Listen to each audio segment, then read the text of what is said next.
کہ I am going to put you through the grill, یعنی کہ میں کوئی آپ کو سافٹ لینڈنگ نہیں دوں گا، میں آپ کو ہارڈ لینڈنگ دوں گا. تو بس اسی طرح سے میرا صحافت میں کریئر شروع ہوا. And how hard was the landing in the Muslim?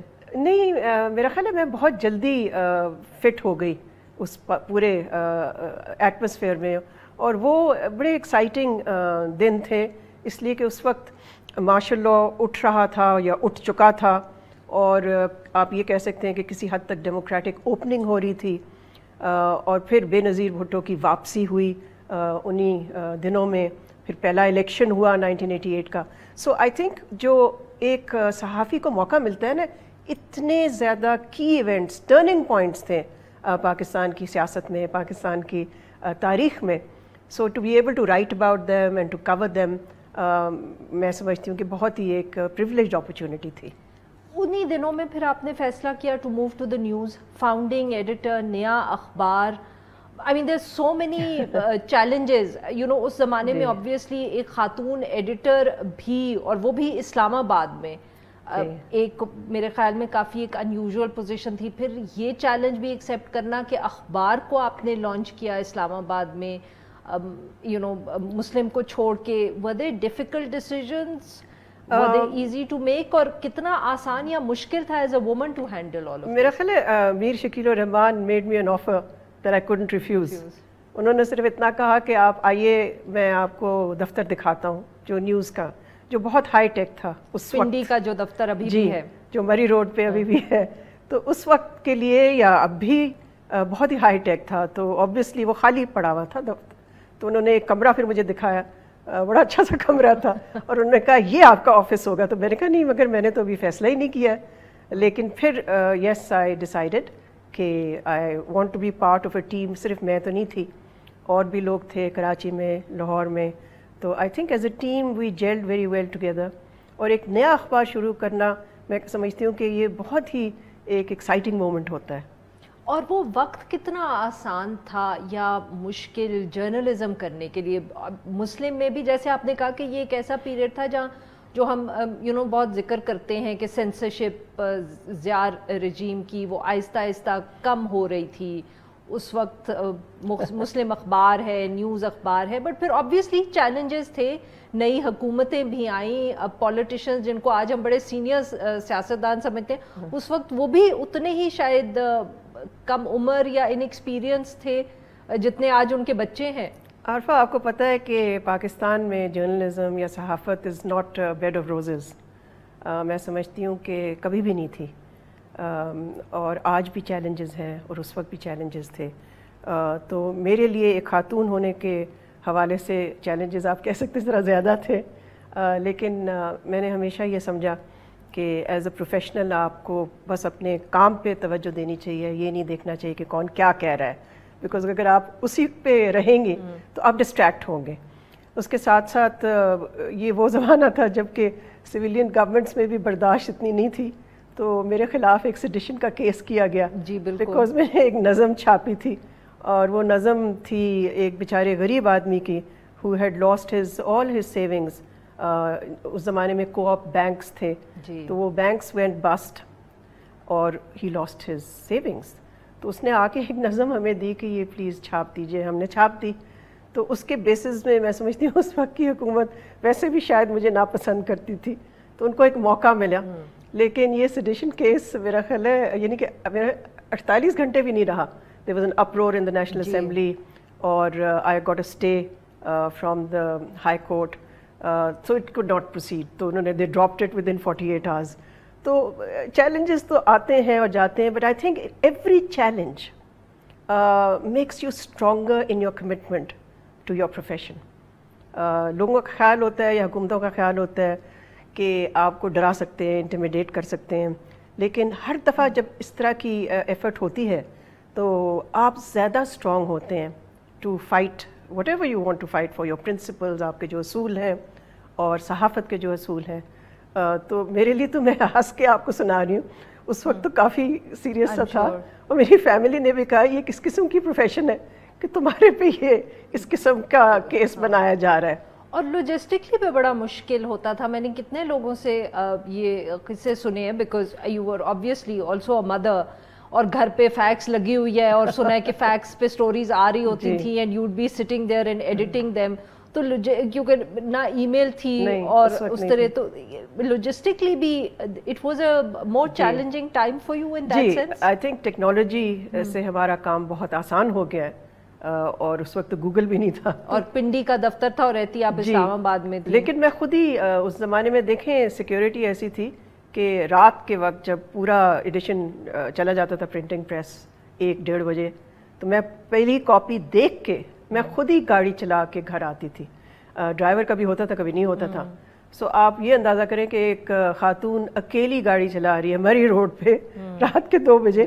I never felt sense of insecurity. مجھے تو کوئی اس وقت ایشو نہیں تھا. اب تو میں نہیں کر سکتی, ظاہر ہے. بالکل صحیح.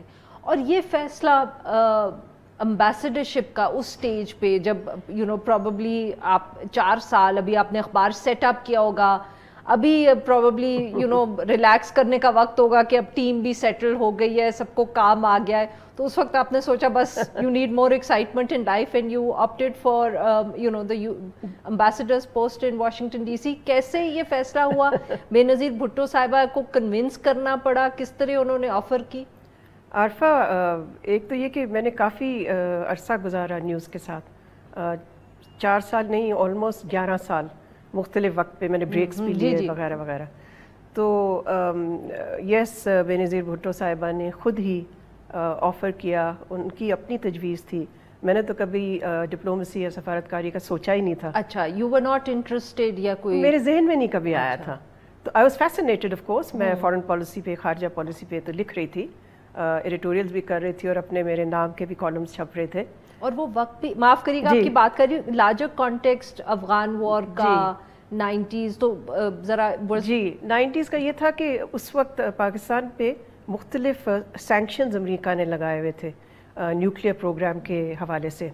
سو بے نظیر بھٹو صاحبہ نے یہی مجھے کہا کہ میں چاہتی ہوں کہ آپ جائیں ہماری سفیر بن کے اور ان سینکشنز کا کچھ کریں. تو میں نے کہا مگر میں نے تو کبھی سفارتکاری کی نہیں ہے, اور پتہ نہیں یہ فارن منسٹری جو ہے یہ مجھے ایکسیپٹ کرے گی یا نہیں, اور میری کوئی ایکسپیرینس ہی نہیں ہے. تو انہوں نے جواب دیا کہ میری بھی کوئی ایکسپیرینس نہیں ہے اور میں پرائم منسٹر بن گئی. تو جب انہوں نے یہ کہا تو میرے لیے مشکل تھا نہ کرنا, and of course it was a huge opportunity. تو ظاہر ہے میں نروس تو تھی, آپ پہلی دفعہ جا رہے ہیں, it's one of the top posts, آج بھی it's among the top post. تو میں گئی, اس وقت صدر کلنٹن کا دور تھا وہاں. تو اور پھر as luck would have it prime minister Benazir Bhutto کا اپنا بھی دورہ ہوا امریکہ, جہاں انہوں نے کنونس کیا صدر کلنٹن کو کہ پاکستان کی جو اکوپمنٹ انہوں نے رکھی ہوئی تھی, ایمبارگو کی ہوئی تھی, ہمارے پیسے بھی رکھے ہوئے تھے اور اکوپمنٹ بھی رکھی تھی, تو انہوں نے کنونس کیا کہ وہ اکوپمنٹ ہمیں واپس کریں اور پیسے واپس کریں اور اکنامک سینکشنز ہٹائیں.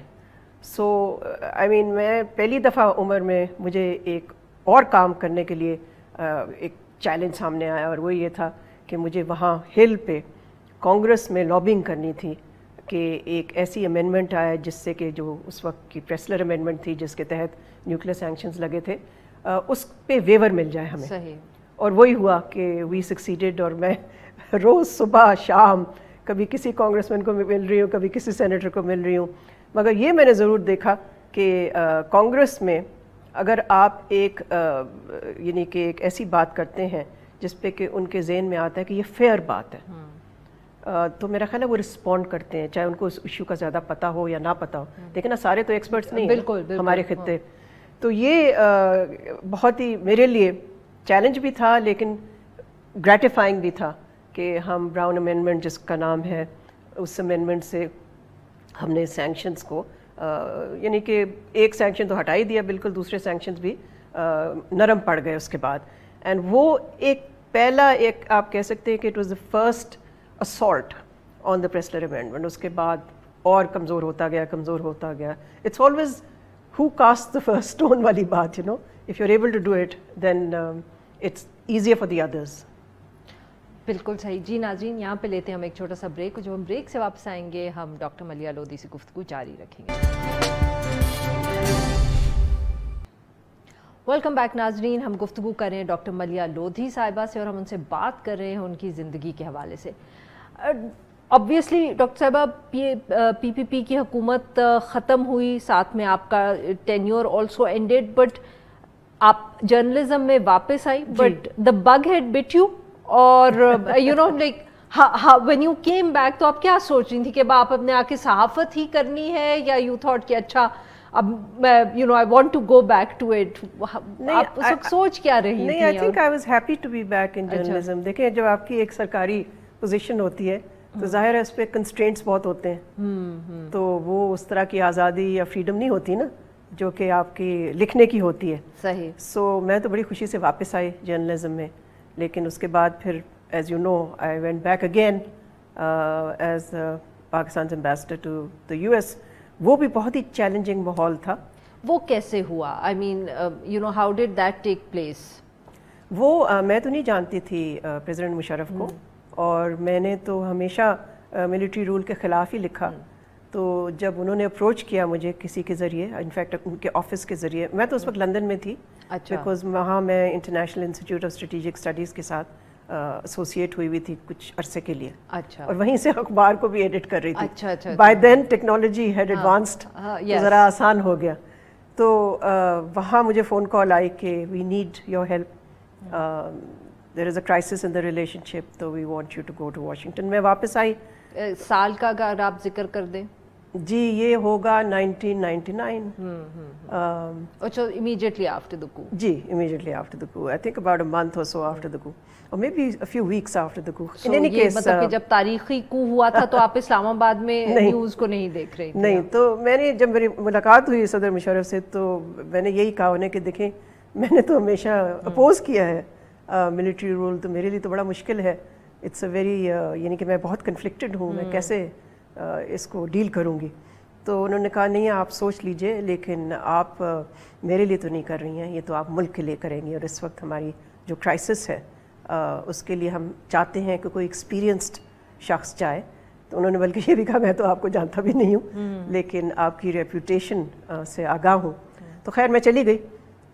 میرا خیال ہے دوسری دفعہ چیلنج شاید زیادہ بڑا تھا. بالکل. بیکاز اور بھی سینکشنز لگے ہوئے تھے, اور اس کے ساتھ ساتھ کچھ مہینوں بعد ہی, نہیں مہینوں تو نہیں, سال بعد پھر وہ 9/11 ہو گیا. And you were there. Please ہمیں وہ والا, بیکاز اس دن کو آپ سب کسی میٹنگز میں تھے, آئی تھنک کچھ پاکستان سے آفیشلز آئے ہوئے تھے, آپ لوگ میٹنگز میں تھے جب یہ واقعہ ہوا. If you can share the جی اس وقت امریکنز یہی چاہ رہے تھے 9/11 سے پہلے بھی کہ ہمارا تعاون ان کو حاصل ہو, تاکہ وہ جو بڑھتی ہوئی تخریب کاری تھی, ٹیررزم تھی, ان کو جو تھریٹ تھا اس سے وہ نپٹ سکیں. تو اسی حوالے سے ہمارے جو ISI کے DG تھے وہ آئے ہوئے تھے وہاں میٹنگز کے لیے. تو ظاہر ہے میں ان کے ساتھ ہی تھی مختلف میٹنگز میں, اور ہم ایک میٹنگ میں تھے بلکہ سینٹ کے فارن ریلیشنز کمیٹی تھی میرا خیال ہے. ان اینی کیس وی ور آن دا ہل, جب کہ سڈنلی وہ انہوں نے سائرنز بجنے شروع ہو گئے, اور انہوں نے کہا جی جلدی سے ایویکویٹ کریں اس بلڈنگ کو. ہمیں تو نہیں پتا تھا کہ کیا ہوا. آپ بلڈنگ میں اندر کسی کمرے میں میٹنگ میں بیٹھے؟ جی ہم میٹنگ میں بیٹھے تھے, تو ہمیں تو سمجھ نہیں آیا کہ ہوا کیا. تو ہم جب بھاگتے بھاگتے ظاہر ہے گاڑی میں گئے, جب گاڑی میں دیکھا, گاڑی میں گئے تو دور سے ہمیں دھواں نظر آیا, اس لیے کہ آپ کو یاد ہوگا کہ ایک جہاز پینٹیگن میں بھی چلا گیا تھا. سو وہ بھی آنکھوں دیکھا سورٹ آف حال تھا.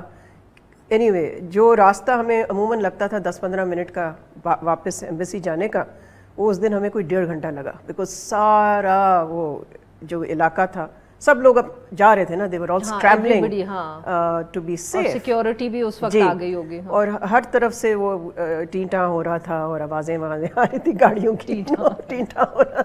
Anyway, اور آپ لوگ اس وقت آپ کو کچھ پتہ نہیں تھا کہ ہو کیا رہا ہے. You knew that something was up, but obviously کیونکہ اس وقت سیل فون نہیں, بیکاز گاڑی میں ہم نے ریڈیو آن کر کے پھر ہمیں پتہ چل گیا تھا. لیکن اگر آپ مجھ سے پوچھیں کہ اس وقت میرا ذہن کہاں تھا, تو وہ میرے بیٹے پہ تھا. اچھا. بیکاز میرا بیٹا اس وقت ایک انٹرنشپ کر رہا تھا نیو یارک میں, اور نیو یارک ہی میں یہ حادثہ ہوا تھا, یہ سانحہ ہوا تھا. تو مجھے تو یہ تھا کہ میں اپنے بیٹے سے بات کروں. تو جیسے ہی میں ایمبیسی پہنچی, میں فون کر کے I could not get through because the lines were down. تو میں تو بہت ہی پریشان تھی، اور ساتھ یہ ہمارے آفیشلز بھی میرے ساتھ تھے. تو وہ کمرے میں تھے اور میں دوسرے کمرے میں جا کے بار بار فون کر رہی ہوں کہ میرے بیٹے کا پتہ چلے. I hope he is safe because he is a investment bank کا. تو مجھے ڈر تھا کہ کہیں ادھر ادھر قریب نہ کہیں گیا ہو. فائنلی میرے ذہن میں آیا کہ چلے میں اپنے گھر فون کرتی ہوں اسلام آباد. تو میں نے یہاں فون کیا اور انہوں نے کہا نہیں جی فیصل اس کا نام ہے، فیصل کا فون یہاں آ چکا ہے بیکاز آپ کو ہی کی ناٹ گیٹ تھرو. اور انہوں نے کہا کہ میں سیف ہوں اور میری والدہ کو بتا دیں. صحیح. اس کے بعد میں تھوڑی ریلیکس ہوئی، میں واپس گئی کمرے میں. And of course then as they say the rest is history. We want to know a little bit more about that history because پھر اس کے بعد DGISI کتنے دن رہے؟ Because وہ کافی دن رہے تھے اس لیے کہ آپ کو معلوم ہے کہ ایئر ٹریفک سارا سسپینڈ کر دیا تھا انہیں بیکاز ان کو فیئر تھا کہ کچھ فالو آن اٹیکس نہ ہوں. لیکن عارفہ اگر آپ سچ پوچھیں تو میرے لیے جو سب سے بڑا چیلنج تھا وہ یہ تھا کہ سڈنلی میں صرف پاکستان کی نمائندہ نہیں تھی، سڈنلی مجھے دیکھا گیا کہ آپ مسلمان دنیا کے نمائندہ ہیں. اچھا. اور آپ ایکسپلین کریں کہ یہ جو ٹریجڈی ہوئی ہے، یہ جو اٹیک ہوا ہے، یعنی کہ میرا چیلنج یہ تھا ٹو ایکسپلین کہ ٹیررزم کا ہماری مذہب سے کوئی تعلق نہیں ہے. سو ایک طرح سے آپ کہہ سکتے ہیں کہ مجھے مذہب کے بارے میں بھی بتانا پڑا تاکہ وہ سیپریٹ کریں ان دو چیزوں کو بیکاز اس وقت جو ماحول تھا آپ اندازہ لگائیں کہ وہاں تو بالکل ہی پینک کا ماحول تھا نا. ڈاکٹر صاحب یہ جو آپ نے کیا کہ ایکسپلین کرنا یا جسٹیفائی کرنا، یہ کیا سارے جو وہاں مسلم ممالک تھے ان کے امبیسڈرز کو یہ تھا یا خاص طور پہ پاکستان اینڈ افغانستان کی وجہ سے آپ کو you felt this burden more? I think میں نے تو یہی دیکھا تھا کہ most of them did not surface. وہ کہیں نہیں کہیں جو نکلے باقی باہر ممالک کے جی وہ نہیں نکلے. لیکن سنس پاکستان افغانستان کا نیبر تھا اور فوکس ہمارے پہ تھا اس حوالے سے کہ پاکستان اب کیا فیصلہ کرے گا، تو ظاہر ہے مجھے. اور دوسرا یہ کہ میرا خیال ہے میں سمجھتی تھی کہ اس وقت پبلک ڈپلومیسی اتنی ہی اہم تھی. دیکھیے نیگوسیشنز تو بہت ہی سینئر لیول پہ ہوتے ہیں. بالکل صحیح. تو میں سمجھتی ہوں کہ سفیر کا کام اس وقت ہوتا ہے to win hearts and minds, کہ آپ پبلک اوپینین کو کسی طرح سے اپنی طرف شفٹ کریں. اور سو میں آئی تھنک ایک دن میں شاید 5-6 انٹرویوز کرتی تھی ٹی وی پہ ایوری ڈے، ایک اسٹوڈیو سے دوسرے اسٹوڈیو سے تیسرے اسٹوڈیو سے، بیکاز میں سمجھتی تھی کہ یہ سمجھانا بہت ضروری ہے کہ اول تو ہمارا کوئی تعلق نہیں اس سے، ہم ان کے ہمسائے ضرور ہوں گے بالکل، اور ہم ٹھیک ہے ہم نے طالبان گورنمنٹ کو اس وقت ریکگنائز کیا ہوا تھا، لیکن یہ جو جس نے بھی یہ اٹیک کیا ہے اس کا ہمارے سے تو کوئی تعلق نہیں ہے. بالکل. اور دوسرا یہ کہ ہمارے مذہب پہ جو آ رہا تھا کہ جس قسم کے کامنٹس آ رہے تھے تو وہ بھی ضروری تھا کہ ان کو سمجھانا کہ دیکھیں یہ نہیں، ہمارے مذہب میں تو ایسی کوئی چیز نہیں ہے، بلکہ کسی مذہب میں ایسی چیز نہیں ہے. سو مجھے یاد ہے کہ یہ بڑی فیمس اینکر ہیں وہاں، آپ جانتی ہوں گی ان کو، اوپرا ونفری. جی جی. ان کا جو شو ہوتا ہے، تو میں اس پہ بھی گئی اور انہوں نے مجھے کہا کہ مجھے 2 فکروں میں بتاؤ کہ اسلام کیا ہے. تو اب میں نے کبھی 2 فکروں میں سمجھانا، تو اس قسم کی جو چیلنجز تھے نا پبلک لیول پہ وہ بہت ضروری تھے to address them. We have a little time but very quickly. But اس کے بعد آپ نے یہ بھی دیکھا کہ پاکستان امریکہ کی ریلیشن شپ میں ایک نیا there was a good period, a very good period, and you saw it up close and personal. G it was a good period until the war went wrong for America. In Afghanistan. G in Afghanistan. لیکن میں اس وقت تو واپس آ گئی تھی، بلکہ میں London چلی گئی تھی ایز ہائی کمشنر. لیکن جو پیریڈ میں نے گزارا تھا وہ پیریڈ تھا کہ ایک دن تو اتنی زیادہ ہاسٹیلٹی تھی جس دن اٹیک ہوا اور اس کے اگلے دن You were there for the you're against us or with us or against us. ایک دن ہاسٹیلٹی تھی اور 24 گھنٹے میں وہ ہاسٹیلٹی تبدیل ہوگی. لیکن میرا خیال ہے جو ہماری ویورز کو شاید نہ یاد ہو، کئیوں کو تو ہوگا، وہ یہ تھا کہ دیکھیں یونائٹڈ نیشنز کی سیکیورٹی کاؤنسل نے ریزولوشن اڈاپٹ کیا تھا انڈر چیپٹر 7. چیپٹر 7 کا مطلب یہ ہوتا ہے کہ اس کے ساتھ کمپلائنس کرنی پڑتی ہے، اور اگر ملک کوئی کمپلائنس نہیں کرے گا تو the country will come under multilateral sanctions. تو اس وقت یہ کہنا کہ جی پاکستان کے پاس چوائس تھی نہیں تھی، یہ بہت بڑا بحث چلتی ہے نا. بالکل چلتی ہے، نیگوشیٹ کرنا چاہیے تھا. تو وہ بحث ٹھیک ہے، میرا خیال ہے چلنی چاہیے، لیکن ایک تو یہ کہ یونانیمس ریزولوشن جس میں کہ روس اور چائنا شامل تھا، ظاہر ہے they are permanent members of the security council, ایک دفعہ وہ ریزولوشن اڈاپٹ ہو گیا تو آپ یہ کہہ لیجئے کہ پاکستان یا اسلام آباد کا بھی فیصلہ ہو گیا. UN جنرل اسمبلی نے بھی یونینمسلی 100 اینڈ اس وقت پتہ نہیں 193 ہوں گے یا 192 کنٹریز جنرل اسمبلی کے ممبرز ہوں گے اس وقت, all unanimously adopted a resolution on this issue of terrorism. So اس وقت پاکستان کے لیے یہ ضروری تھا کہ ہم انٹرنیشنل کنسنسس کا حصہ رہیں صحیح اور اس سے باہر نہ رہیں. ویلکم بیک ناظرین, ہم گفتگو کریں ڈاکٹر ملیحہ لودھی صاحبہ سے اور ہم ان سے بات کر رہے ہیں ان کی کریئر اور زندگی کے حوالے سے. ڈاکٹر صاحبہ پھر لندن میں آپ نے وقت گزارا, UN میں گزارا, تو مجھے لندن کا تو میں اتنے کانفیڈنس سے نہیں کہہ سکتی, بٹ میرے خیال میں یہ جو آپ نے پبلک ڈپلومیسی کا ذکر کیا نا, to win hearts and minds, we saw this at work in the UN especially. I think you probably had the space or the time to do it also. No, I didn't have the time at all. اچھا, بلکہ multilateral diplomacy is very very busy, much busier than bilateral. اچھا, مگر London میں نے ایک کام ضرور کیا تھا, I mean اور کام بھی کیے ہوں گے. ٹرفالگر اسکوائر میں ہم نے اپنی یوم آزادی منائی تھی اور وہاں ہم نے ایک بہت ہی بڑا کانسرٹ کیا جو کہ میں سمجھتی ہوں ابھی بھی لوگوں کو یاد ہے. امیجن کیجیے کہ Trafalgar Square is the heart of London. بالکل بالکل. سو میرے ذہن میں تو ہمیشہ تھا, بیکاز میں تو اب بھی اس چیز کی قائل ہوں کہ سافٹ پاور جو ہے پاکستان کا وہ انڈر یوٹیلائزڈ ہے, اس کو ہم پروجیکٹ نہیں کرتے ہیں, پتہ نہیں ہم کیوں کتراتے ہیں, ہیسیٹیٹ کرتے ہیں. مگر UN میں میں سمجھتی ہوں کہ سب سے پہلے تو راحت فتح علی خان کا کانسرٹ کیا ہم نے UN جنرل اسمبلی کے ہال میں. پہلی دفعہ پاکستان کا کوئی اس طرح کا کانسرٹ تھا جنرل اسمبلی کے ہال میں, اور وہ شروع ہوا اللہ سے. اب امیجن کیجئے کہ جنرل اسمبلی میں اللہ گونج رہا ہے, تو میں I mean for me it was جس کو کہتے ہیں نا goosebumps magical moment. Yes, it was a very special moment. اس کے بعد پھر ہم نے بہت قسم کے چیزیں کی ہیں. I did street food, I did 2 film festivals, I did کیا کہتے ہیں آرٹ ایگزیبیشن.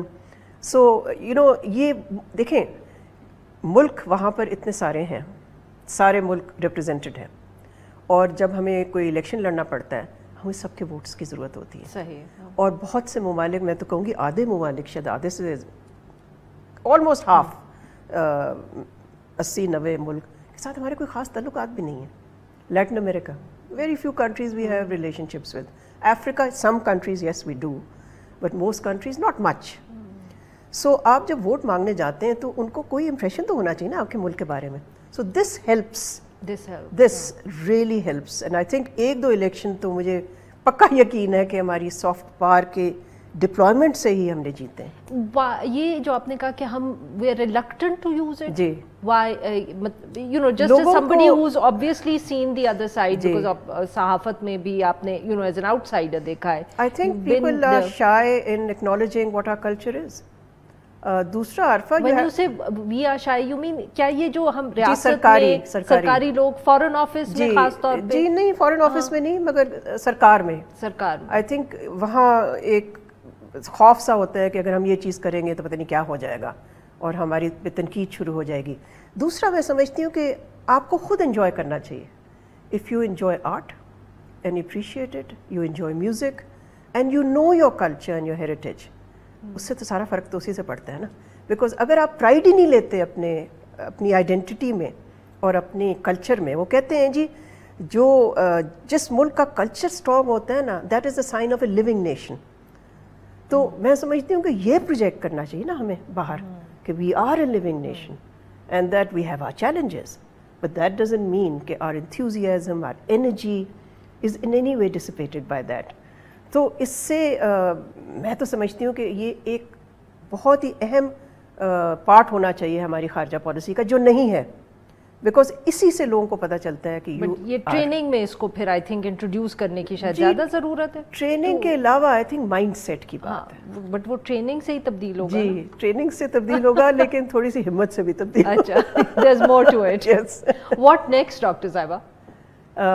بس دیکھیے ابھی تو میں لکھ رہی ہوں, لیکچر کر رہی ہوں. I am very happy because اتنا کچھ کر چکی ہوں کہ تھوڑا سا پاز بھی ضروری ہوتا ہے. تو اب دیکھیے اگر مجھے اپرچونٹی ملتی ہے کسی پبلک رول میں تو میں ضرور I would like to do it. اب یو نو ویری بریفلی, کیونکہ آبویسلی آپ نے لکھنے کا ذکر کیا, دیٹ از آئی تھنک جو پرنٹ میں تو جو لوگ آئے تھے وہ اس وقت تو شاید یو نو مقصد ہی یہ ہوتا تھا سب کا کہ ہم لکھ سکتے ہیں یا انجوائے کرتے ہیں لکھنا, تو آپ جرنلزم میں آ جاتے تھے. کتابیں بھی 2 ہیں, is that something research, you know how was that experience, is that something you would do again? مجھے بہت لوگ کہتے بھی ہیں اور میں خود بھی سوچتی ہوں کہ جب اتنا کچھ ایکسپیرئنس کیا ہے تو اس کے بارے میں بھی لکھنا چاہیے, تاکہ you know more people find out کہ جی بہت ساری چیزیں جو ہیں which are still clouded in secrecy کہہ لیجیے یا ان انسرٹنٹی. لیکن سب سے بڑا میرے لیے پرابلم یہ ہے کہ کن چیزوں پہ میں لکھ سکتی ہوں اور کن چیزوں پہ نہیں, because obviously I am bound by the official secrets act. تو بہت سی چیزیں information that I acquired in my official capacity وہ میں نہیں استعمال کر سکتی, لیکن جنرل امپریشنس تو کر سکتی ہوں. پھر یہ کہ of course you can write a book. You've already done how was the experience? No, especially because ایک I think is an edited volume جی, اور ایک غالباً آپ کی پی ایچ ڈی تھیسز نہیں وہ نہیں ہے, مگر ویسے جو ایک ایڈیٹڈ ہی ہے اور دوسری بھی آرٹیکلز ہی ہیں. So I have yet to write a book. اچھا اوکے اوکے, آئی تھاٹ کہ آپ کی پہلی کتاب جو تھی وہ آپ کی P H D Pakistan Peoples Party پہ جو نہیں, ابھی تک کتاب لکھنا میرے لیے it's a daunting prospect. And when you say a daunting prospect, are you thinking of a book or are you thinking of your autobiography? No, autobiography. Why should anybody be interested in me? جب آپ ذاتی اپنے experiences اور official secrets act کا ذکر کریے تو میں تو اسے یہی سمجھ رہی ہوں کہ آپ you know autobiography which focuses on obviously your you know times as an editor. جن چیزوں پہ دل چاہتا ہے لکھنے کا ان چیزوں پہ میں لکھ نہیں سکتا. Too many secrets that I have to keep to myself. To be loyal to my country. بہت بہت شکریہ ڈاکٹر صاحبہ, آپ نے ہمارے لیے اتنا وقت نکالا. ناظرین آج کے لیے بس اتنا ہے. Hope that you enjoyed the conversation with doctor Millia Lodhi as much as we did. We'll be back tomorrow at the same time. ہر پیر سے جمعے اپنا پسندیدہ شو نیوز وائز یوٹیوب پر دیکھنے کے لیے ڈان نیوز کے آفیشیل چینل پر آئیں اور سبسکرائب کرنا مت بھولیں, بیل آئیکن کو پریس کریں.